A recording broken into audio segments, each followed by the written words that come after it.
चौधरी कंवरपाल जी, आपका बहुत बहुत स्वागत है नेटवर्क 10 में। धन्यवाद। जी, अगर जी मैं बात जी। करूं कंवरपाल जी, वर्तमान में कोरोना को लेकर हरियाणा के अंदर क्या स्थिति आपको लग रही है? ऑक्सीजन की कमी जो चल रही थी उसे लेकर अब क्या स्थिति है? और जो अस्पतालों में बेड को लेकर भी मारामारी मची थी, अब वहां क्या स्थिति है? कि आज की स्थिति में ना ही तो हमारे पास बेड की कोई समस्या है और ना ही ऑक्सीजन की समस्या है। मैं समझता हूँ कि हमारे जी पास जो बेड है वो 35% के करीब हमारे पास इस टाइम सरप्लस बेड है। अगर वेंटिलेटर बेड को छोड़ दो जी तो 35% से ज्यादा हमारे पास सरप्लस है, और लगभग 20% के पास आसपास हमारे पास वेंटिलेटर वाले बेड भी जो है सरप्लस है इस टाइम। और ऑक्सीजन भी जी हमारे पास सरप्लस है इस टाइम, ऑक्सीजन की कोई कमी नहीं। इस समय कोरोना की सेकंड वेव आई, उस टाइम वाकई थोड़ी समस्या आई। और समस्या जहाँ है कि एक तो हमारे भी, चलो हम भी उसका है, लेकिन एक हमारे पास दिल्ली के पेशेंट बहुत बड़ी संख्या में दिल्ली का पेशेंट हमारे पास, क्योंकि दिल्ली में नजदीक होने की वजह से जी वहां का पेशेंट हमारे पास आया, तो उसकी वजह से भी थोड़ा एक दिक्कत आई। लेकिन माननीय मुख्यमंत्री जी ने और हेल्थ मिनिस्टर जी ने और हमारे सारे अधिकारियों ने जिस प्रकार से दिन रात मेहनत की और लगन के साथ काम किया, उसके बाद आज पूरी तरीके से हमारे यहाँ जो है कोरोना जो है पूरी तरीके से कंट्रोल में है। और जो नए तजर्बे भी जी हमारे माननीय मुख्यमंत्री जी ने किए वो भी काफी सराहनीय रहे। जैसे आपने करनाल के बारे में सुना होगा कि कल्पना जी चावला जो हमारा मेडिकल कॉलेज है उसमें जितने डॉक्टर हैं 200 डॉक्टर को हमने काम पे लगाया हुआ, और हर डॉक्टर को हमने 25-25 पेशेंट दिए जो होम आइसोलेशन में थे, कि उन्होंने 2 बार उनके पास फोन करना था दिन में और उनका हालचाल पूछना था, जिससे उनका एक तो ये कॉन्फिडेंस बढ़ता था कि डॉक्टर ने हमारे साथ बात की, डॉक्टर को भी अच्छा तजर्बा रहता और पेशेंट भी उससे अच्छा महसूस कर रहा था।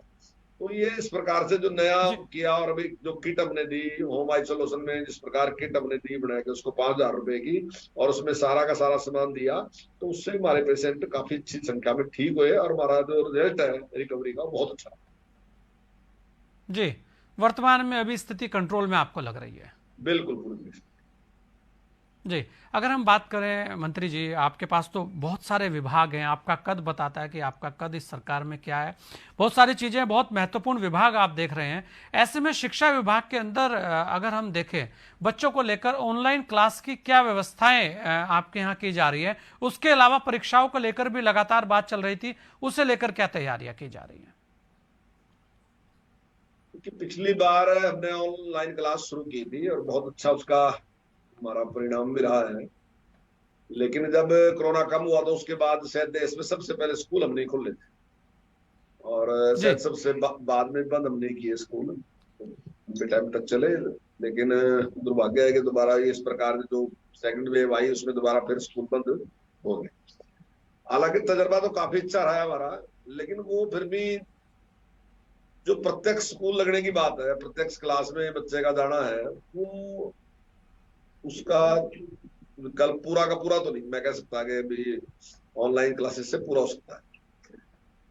उसकी जी एक जरूरत है, उसकी जरूरत है, लेकिन ये है कि क्योंकि कोई चारा नहीं था उस हिसाब से जो ऑनलाइन हमने दी एजुकेशन, वो कुल मिला के ठीक जी रही। और जो पूरे देश के जिस सभी प्रदेशों में जिस प्रकार से दी गई, उनमें जो 4-5 प्रदेश हैं जिनकी अच्छी मानी, जो सर्वे में अच्छा प्रदेश माने, तो उनमें हरियाणा भी एक है। जी, नहीं बिल्कुल, ऑनलाइन क्लास भी और सरकारी स्कूलों को लेकर आप बहुत सारे कार्य कर रहे हैं। सरकारी स्कूलों को लेकर आपके जो प्रयास हैं वो बहुत ही सार्थक रहे हैं। सरकारी स्कूलों के अंदर ऑनलाइन क्लास की क्या व्यवस्थाएं आपके द्वारा की गई है, और वर्तमान में सरकारी स्कूलों में क्या स्थिति आप देखते हैं? कब तक आपको लगता है कि हम सरकारी स्कूलों को खोल देंगे? देखिए, अभी तो इस प्रकार का माहौल नहीं है कि हम इस सरकारी स्कूलों को खोल दें इस टाइम। जी लेकिन मुझे लगता है कि आने वाले टाइम में हम इसके बारे में विचार कर सकते हैं। अभी तो हमने 15 दिन के लिए और स्कूल की छुट्टियां बढ़ा दी, अभी कुछ ही जी देर में उसकी उसके लिए लेटर भी जारी हो जाएगा। तो अभी तो जी वो हमने कर दिया, लेकिन आने वाले टाइम में जिस प्रकार से कंट्रोल होती जा रही स्थिति, तो मुझे पूरी उम्मीद है कि जल्दी स्कूल भी खुलेंगे, सारा कुछ ठीक भी होगा। और जो पिछली बार हमने एजुकेशन देने का काम किया उसमें चाहे उस केंद्र की ओर से जो चैनल थे, स्वयं प्रभा वगैरह थे, दूसरा था वो भी था, और टीवी पे भी जिस प्रकार से हमने उसको जारी किया वो भी था, और जैसे व्हाट्सएप पे भी जो किया, तो हर तरीके से हमने प्रयास किया कि बच्चों को एजुकेट कर सके।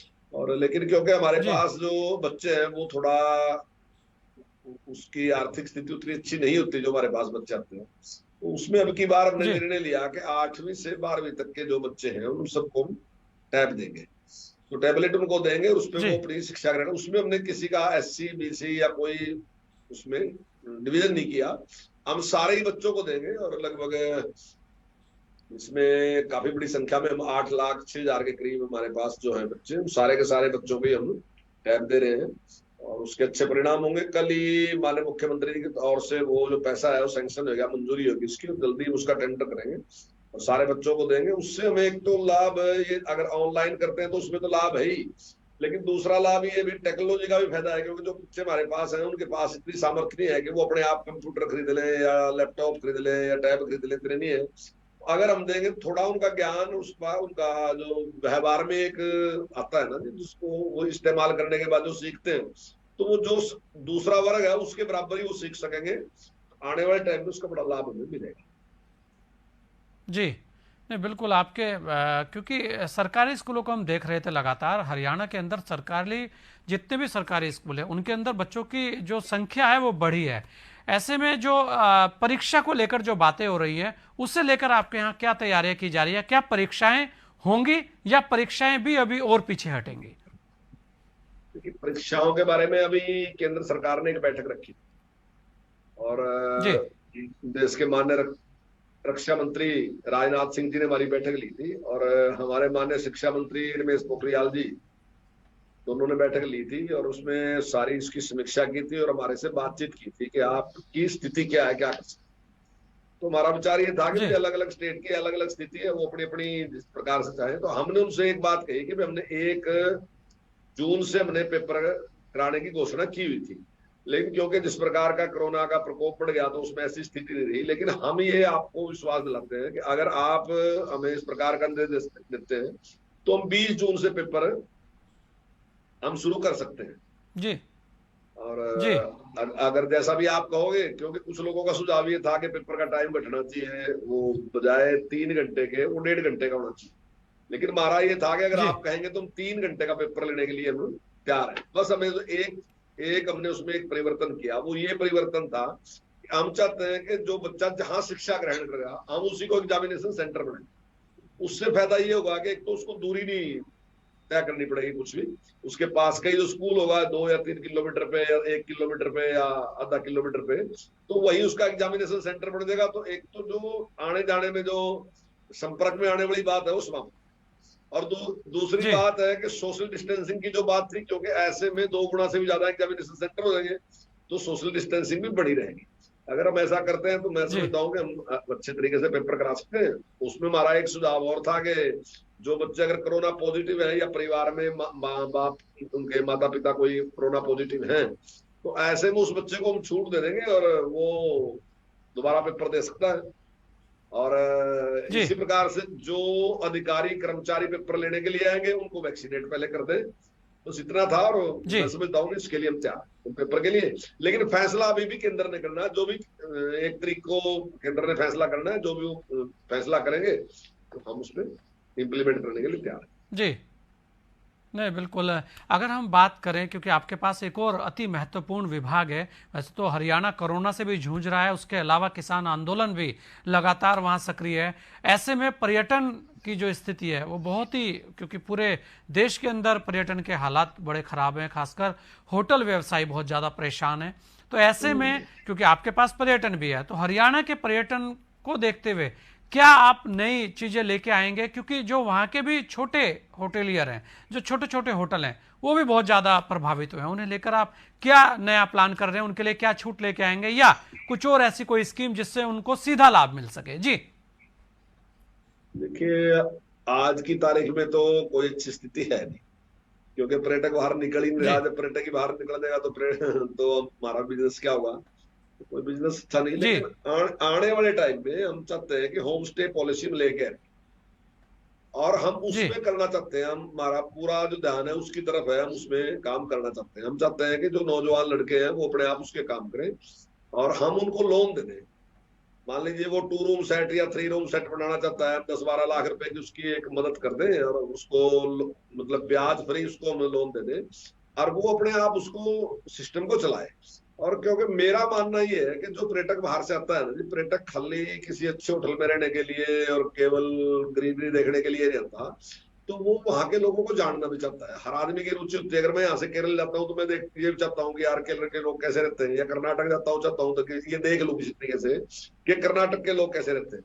तो स्वाभाविक ही है कि अगर वहां से कोई लोग आते हैं तो वो भी देखना चाहते हैं कि हरियाणा के लोग कैसे रहते हैं, कैसे पशुपालन करते हैं, कैसे ये खेती करते हैं, इनका कैसा व्यवहार है उठने बैठने का। तो मैं समझता हूँ कि उसमें जी काफी चांसेस हैं और हम चाहते हैं कि उस क्षेत्र में हम बढ़े। और मेरा मानना है कि अगर हम इस क्षेत्र में काम करके कुछ अच्छी संख्या में हम अगर इसमें जोड़ लेते हैं तो मेरा ख्याल है कि ये ज्यादा उपयोगी हुआ इससे, जो आज हम कर रहे हैं इससे ज्यादा उपयोग, ज्यादा लोगों को रोजगार भी जी दे सकेंगे। पर और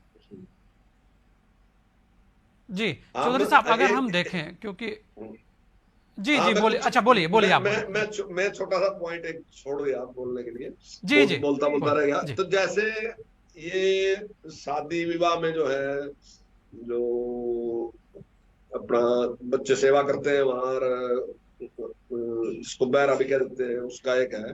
तो हम उसमें भी एक चेंज करना चाहते हैं। हम चाहते हैं कि उनकी ट्रेनिंग कराएं, क्योंकि आज क्या है कि गांव में बड़ी संख्या में बच्चे इस प्रकार का काम करते हैं, शादी विवाह में काम करते हैं। गरीब है बच्चे, और ज्यादातर बच्चे या तो स्टूडेंट हैं और या गरीब है। तो ट्रेनिंग ना होने की वजह से उनको 300 या 400 रुपए मिलते हैं। तो मेरे विभाग ने इस पे भी जी विचार किया है कि हम इस पे ट्रेनिंग करना चाहते हैं। अगर बच्चा ट्रेनिंग कर देगा तो वही बच्चा, उसको ही मेरा ख्याल है 600 रुपए आराम से मिल जाएंगे, 500-600 रुपए उसको मिल जाएंगे, क्योंकि अगर वो ट्रेन हो जाएगा। तो मैंने अपने विभाग से कहा जी है कि वो उसकी तैयारी कर रहे हैं, तो जल्दी वो एक इस प्रकार का हम काम शुरू करेंगे। और ऐसे ही बच्चे अगर हम उसको ट्रेन कर देंगे तो मैं समझता हूँ कि होम स्टे पॉलिसी जो है उसमें भी कुछ बच्चे, उत्साही बच्चे उस साइड पे भी आ सकते हैं। तो हम उसके बारे में जी विचार कर रहे हैं, वो शुरू करने का विचार है।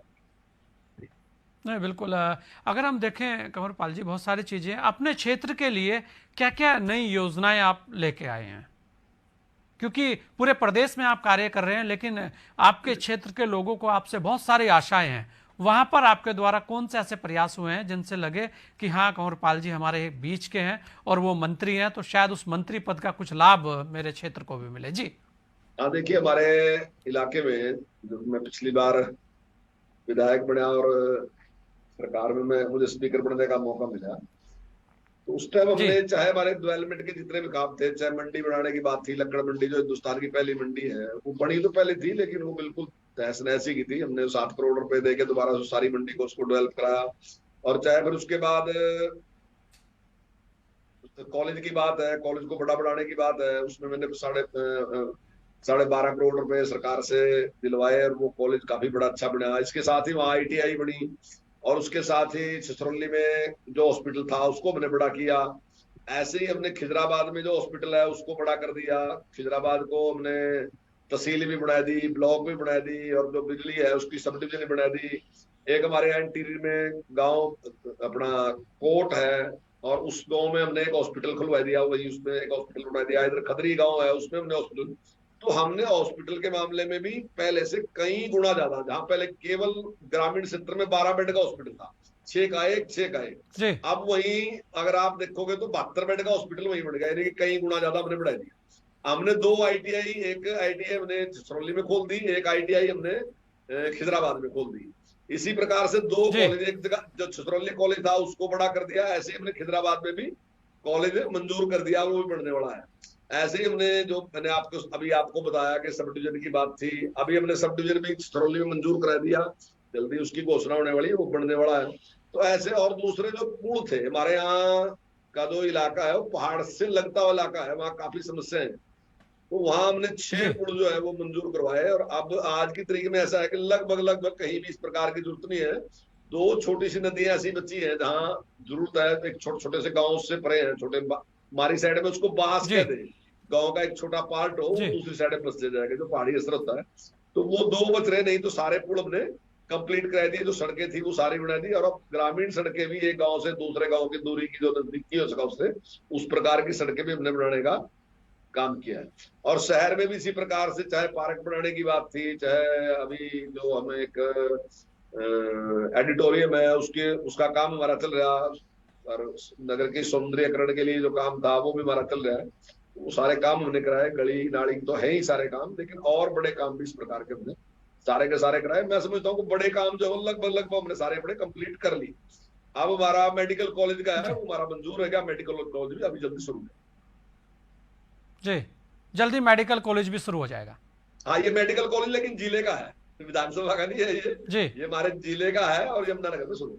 नहीं, प्रयास तो आप ही का रहा होगा जी। नहीं, सबका है प्रयास तो सबका विधायक जी का भी है, मेरा भी है। नहीं, बिल्कुल जी। चौधरी कंवरपाल जी, क्योंकि आपने अपना समय हमें दिया, एक अपील आप अपने, मैं कहूँगा पूरे राज्य की जनता से क्या करना चाहेंगे?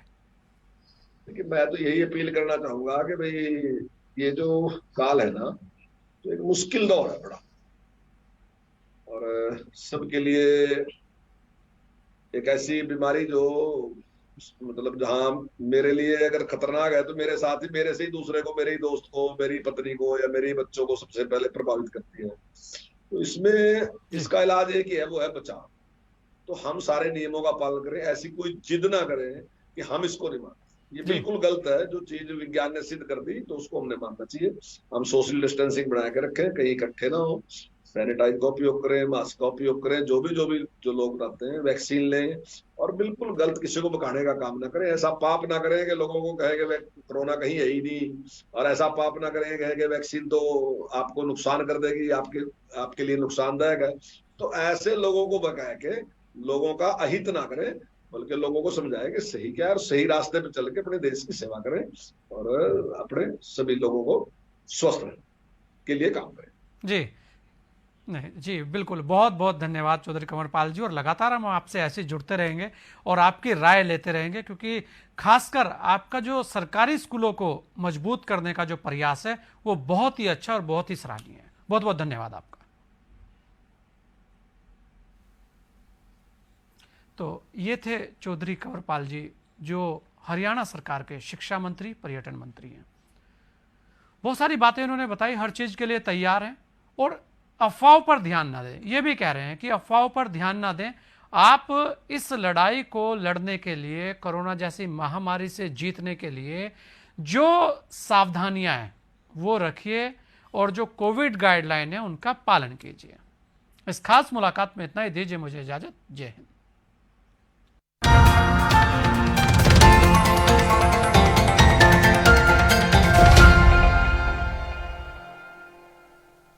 सारा आलम सो जाए तुम मुझे से। अब चाहे रब रूठे या बाबा, यारा मैंने तो हाँ कर दी। उनको लगता है कि अगर यार कोई घर पे आ गया और ऐसे चले जाए, तो धर्म पत्नी डिसाइड कर देती है कि कहाँ जाना है। जो पत्नी है वो तो आपकी अर्धांगिनी है, आपकी सुख दुख की साथी है। हे जा